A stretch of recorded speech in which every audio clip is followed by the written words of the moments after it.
Boker Tov. Nous commençons ce matin notre étude sur la Haftara de Yitro.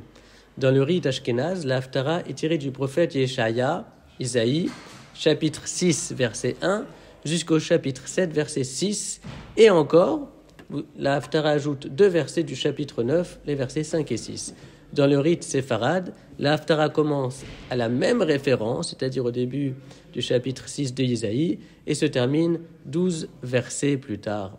Alors, dans la première partie de la Haftara, commune à tous les rites, le prophète Isaïe décrit une révélation de Dieu dont il a bénéficié. Il a pu voir, percevoir, entrevoir des choses. Et des choses qui relèvent de l'insondable et de l'insaisissable, puisque le texte nous dit que le prophète a vu Hachem qui siégeait sur son trône.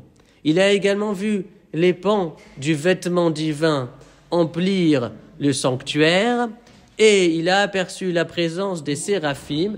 Les séraphim, ce sont des anges particuliers, puisque séraphim vient de la racine saraf qui veut dire brûler, c'est-à-dire que ce sont des êtres spirituels qui brûlent d'amour et de passion pour Dieu. Il a perçu, le prophète, la présence des séraphim qui clamaient une phrase que l'on connaît puisqu'on la récite à maintes reprises par jour, Melo chol haaretz kevodo. Melo chol haaretz kevodo, la terre est pleine de sa majesté. Et puis encore, il a vu le temple empli de fumée, empli de Hachan.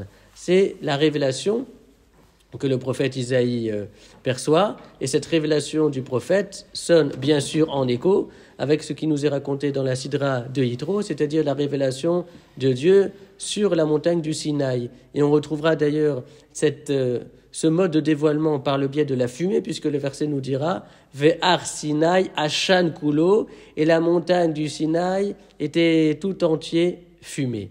Et donc, les enfants d'Israël, au moment de la révélation de Dieu sur la montagne du Sinaï, et Isaïe, dans sa prophétie, voit un monde habité par Dieu, Melo chol haaretz kevodo. La terre est pleine de sa majesté, pleine de sa présence majestueuse, c'est vrai. La terre est habitée par Dieu, mais d'une certaine manière. Parce que ici, il est question, dans les deux textes, de Hachan, c'est-à-dire de fumée.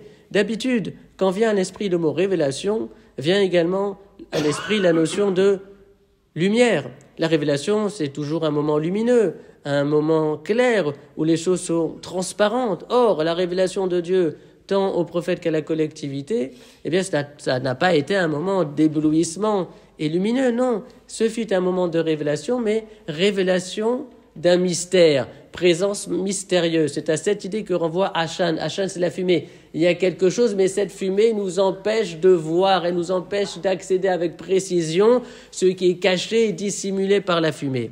Donc il y a révélation d'un être dont la nature nous est inaccessible, et ce de manière définitive, parce que nous sommes des êtres humains et que le fini ne pourrait avoir une perception claire de l'infini, mais il y a cette idée de cette révélation d'un mystère qui habite le monde.